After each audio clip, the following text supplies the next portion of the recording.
With the release of the new Wonka film and the traumatizing Wonka fiasco that happened in Glasgow, It's the end now. I've been feeling really inspired and want to make my very own Wonka bar out of homemade cold processed soap. You'll want to stay tuned because I discuss the Wonka films, I discuss the Wonka Incident, and also an eerie example of the Mandela effect you can't miss. Let's design the soap. This is the chance to make the Wonka bar of my dreams. I'm actually really excited to make this. I want to capture the essence of Wonka, so I'm going to make a layered soap sandwich with vibrant purple buns, a whirly-twirly rainbow burger patty pot swirl with a liberal coat of gold dust between each layer to add some much-needed seasoning. On top, I want to convey a slice of Willy Wonka's world of pure imagination, so the left side will run the waterfall-churned chocolate river, and the right side will be a bank of lovely eatable grass. The top seems a bit unbalanced, so I'm going to hammer in a homemade faux wooden sign made from melt and pour soap, gold, and a level of dexterity which I lack. Lastly, I'm going to finish it off with a dusting of gold glitter.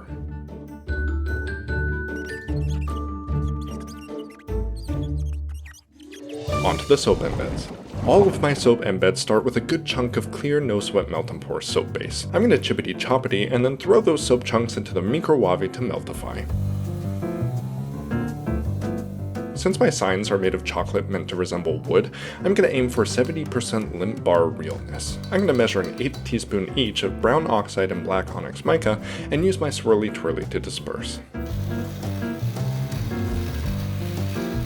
Once my chocolatey soap mixture resembles the color dark brown, I'm going to whip out my abomination of a soap mold to form my bricks of chocolate from which I'll cut my signs. This mold is from Michael's, I believe, and it's made from a pretty inflexible plastic, so getting soap out of it gives me abdominal cramps. Those two bricks get a squirt of 91% isopropyl alcohol before being thrown into the Pluto simulator to chill. 10 minutes pass, and I'm impatient, so they're coming out. Much to my bewilderment, the soaps actually came out of the mold pretty easily, and that's because I struggled with them for 5 minutes off camera, and you're really only seeing the victory. I'm going to start making the signposts, and I'm just completely improvising. I know the signpost needs to be long enough to stick into the soap so it doesn't topple over, and I want it to be a bit angular to inspire some whimsy. To sell the idea that these are signposts, I'm using a knife to recklessly scratch the soap near my delicate fingertips. This is something I've seen some chocolatiers do on TikTok and the Food Network, and since these signposts are actually soap resembling chocolate resembling signposts, I think it'll work for my application. I'm basically just running the blade along the length of the signpost, and I'm altering my pressure so there's some variation in the depth of those cuts. Every now and then I change the direction of the cuts to add that lifelike texture of dry aged wood. To make my sign, I decided to go for a retro 60s diner sort of shape because that is the era from which the book Charlie and the Chocolate Factory was written. To push my gold motif I have going on, these signs are taking a trip to El Dorado to get a nice shiny coating of gold. I'm going to use super gold from Truly Mad Plastics for this job because their gold is the most realistic of all other micas and dusts I've tried. Now, quick disclaimer, I don't really know what this stuff is. I don't know if it's mica or if it's biodegradable, and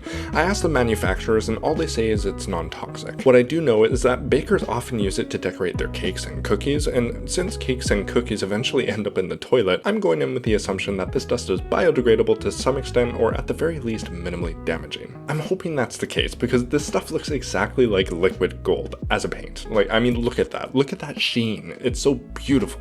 My retinas are crying in delight. The only tricky thing is finding the right consistency to paint with. If it's too thin, it'll have trouble adhering to the soap, and if it's too thick, it'll clump. So you'll want it to be just slightly wetter than a paste, and hopefully these close-ups give you a good visual cue on what the consistency looks like. To engrave Wonka into the sign, I'm going to use a dotting tool that would normally be used in making clay sculptures. You could easily use a scribe or even a toothpick to accomplish this, so don't think you need to be a clay sculpting aficionado in order to carve your way to victory. Now my years of training get put to the test. Writing on soap. The benefit of using a ball tool like this is it just sort of glides like butter as it digs, so I actually felt like I had a lot of control while I was writing.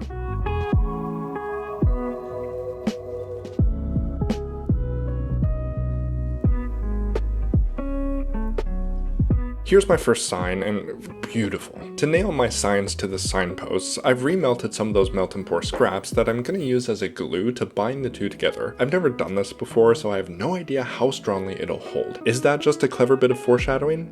Gee, I have no idea. You'll have to wait and see. These Wonka waypoints are probably the cutest things my hands have put together. Why is there a Wonka sign in the middle of the grass? It's a world of pure imagination. I don't know. Now that we've made our signs, we've got to prep the colors.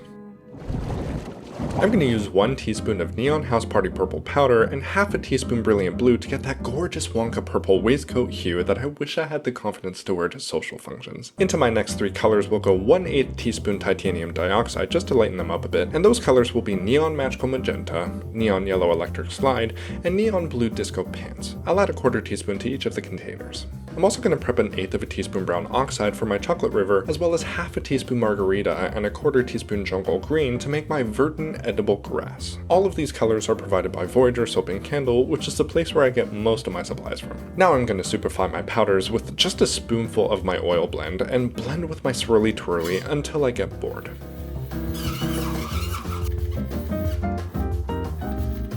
My Wonka purple was looking a little violet. You're turning violet. What are you talking about? So I added an extra half teaspoon of magical magenta mica to get the hue I was going for.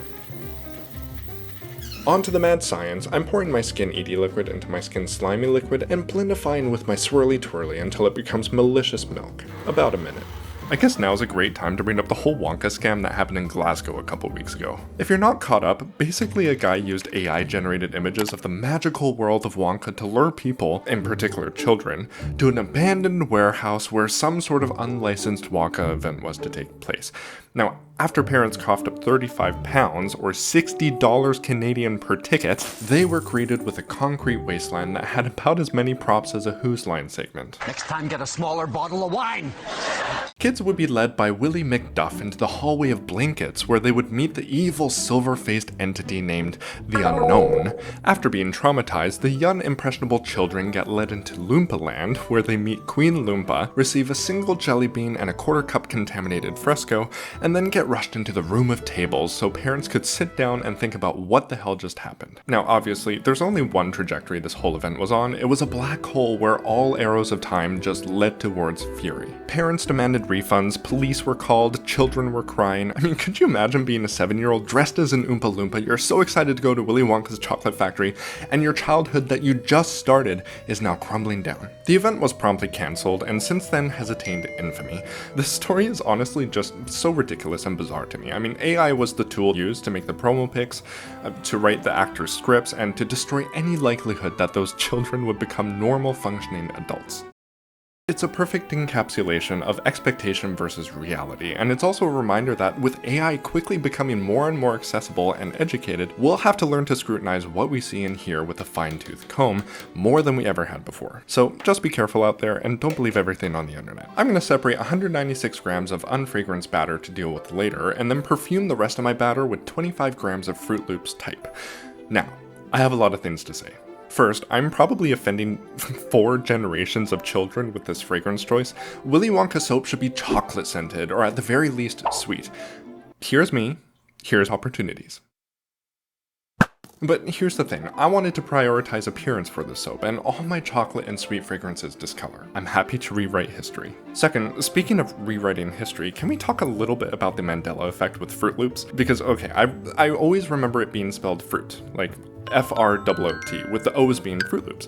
But then, a couple years back, it was all a lie. Apparently, it had historically been spelled Froot Loops, the way it's spelled on this fragrance bottle, and never had the double O in fruit. And I remember thinking, oh, God, that's so crazy. I always remember it being fruit with the double O, and I remember looking up photos of the branding and seeing that it was in fact spelled F-R-U-I-T, and my childhood memories were completely incorrect. But now, cut to like a week ago, I learned that Froot Loops are spelled F-O-O-T, and were never spelled F-R-U-I-T like it says on the fragrance bottle. Never happened. It's always been F-R-O-O-T. So, Mr. Mandela pulled a 180 on me, reverse Uno'd the fabric of the universe, and now I'm just sitting here editing a soap video thinking I'm crazy. Third, I like the smell. I've separated 196 grams of my batter to make purple. Now, since I'm from the future, I can tell you with absolute certainty that I misread my own instructions and should have actually measured out twice the amount of batter for this purple. So my purple layers are going to be half as thin as I planned and twice as richly colored.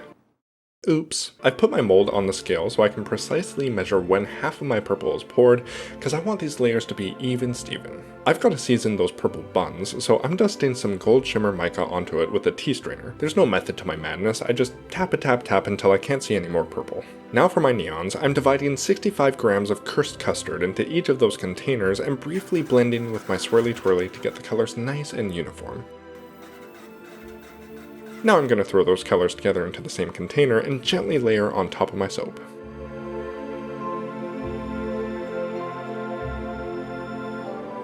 On top of that goes another dusting of golden Wonka ticket goodness, and then I layer the last of my purple batter on top of that. I would have liked to have let the neon sit a bit more so the purple would go on nice and flat, but the batter was becoming poison pudding at this point and I didn't want it to thicken too much. A magnitude 1 earthquake settles all the mountains, and while that naps for a bit, I'm going to prepare my chocolate river diorama. 40 grams of unfragranced batter goes into my brown oxide, and the rest gets used for the green. I think I nailed the colors here, to be honest. I love that green. It's like scrum-diddly wheatgrass. My swirly twirly isn't very powerful, so it's not very helpful at getting soap batter thick. I had to wait around for my batter to thicken, and that gave me lots of time to think about the Wonka films. I watched all three in preparation for this video, so let's talk about them quickly. The very first Wonka, the Gene Wilder one from 1971, is my personal favorite because I like my humor the way Big Oil likes our oceans. Dry. The film has aged quite well and has given us one of the most overused memes. I feel like the characters in this adaptation are the most rounded, and the only subplot concerns Slugworth, which is basically a test of the children's loyalty and a symbol of temptation. What hasn't aged well is Tim Burton's Wonka film from 2005. His film proves that bigger isn't always better, and the CGI is absolutely atrocious, I mean, even for the time. The characters are archetypes of the archetypes they were in the books, and Charlie is too altruistic to be a real child. The film's humor also sort of aged like a banana in the hot sun.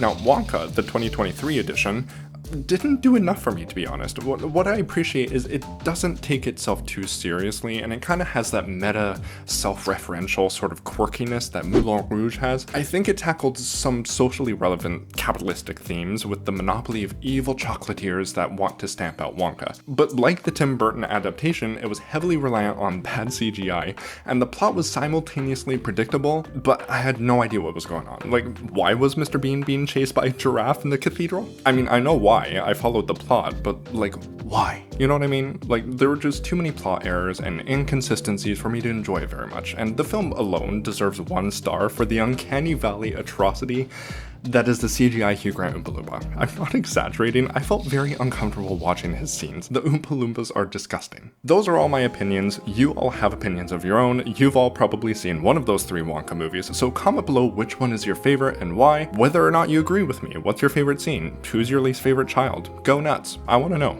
Now, I had some extra grass batter because I originally intended to pipe the grass on, but I wasn't confident in using those grass piping tips that bakers use to pipe grass, so instead, I used the prongs of a fork to pull some of that batter up to emulate some of that grassiness. Does it look like the back of a crocodile? Yes! Onto the grass goes my Wonka sign. Onto the grass goes my Wonka sign. And now people know this is a Wonka soap and not a spill of toxic waste. And a dusting of gold Stardust biodegradable glitter from the Good Glitter to pull some of that gold to the top of the bar. I thought about putting 1 single speck of silver glitter to symbolize the unknown hiding within the shadows, but I rejected the idea because these bars need to be at least PG. With the golden shower finished, I forbid you from looking that up. It's time for these Wonka bars to sleep and saponify. 24 hours later, and I immediately noticed this mysterious fissure that opened between the grass and the chocolate river. This happened with my cherry blossom soap. If you haven't seen the video, I've linked it above for your viewing pleasure. Now, this could be caused by overheating, but the thing is, this soap hasn't gelled 1 bit, so I'm a bit dubious about that prospect. I just don't know what's going on with my soap lately. It's agentic and does what it wants apparently. After unsheathing my soap, I noticed another crack between the purple layer and the neon sandwich. This crack only runs along the side of the bar and not throughout the soap, so I've got a bit of luck on my side.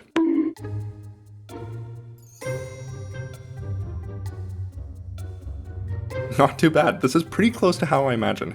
I have some comments to make, so I'm going to cut the rest of it so we can get to the product shots.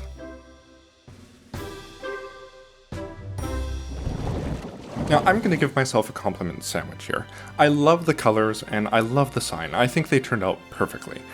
However, the gold mica line is barely visible and the pink color somehow developed soda ash.